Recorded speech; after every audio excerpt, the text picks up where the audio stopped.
买空调别光只看压缩机几级能效这些皮毛了，今天讲3个内行人才知道的选购技巧。第一，想省电不要只关注几级能效，而是要看 APF 能效比。同样是1级能效的 APF 值越高才越省电。APF 相差0.1，8小时就能相差1度电。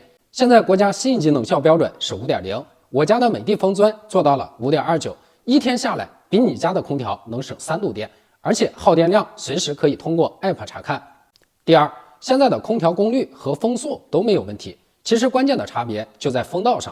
传统的空调导风板仅能40度旋转，风太硬，吹在身上容易感冒，很难受。我家的风尊空调180度旋转风道，搭载3D 环油风技术，制冷时直吹天花板，自上而下散布，冷风不直吹，防止空调病。冬天热风沿着墙壁向下输送，暖人先暖脚才是真舒服。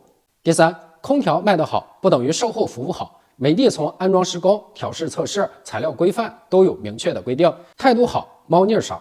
最后，美的风尊制冷制热快人一步，支持蓝牙闪配，用手机就能远程操控，自带30分钟56摄氏度高温蒸汽治清洁，谁买谁得劲儿。点击下方链接或淘宝搜索美的风尊空调，就能 get 我视频中同款的空调了。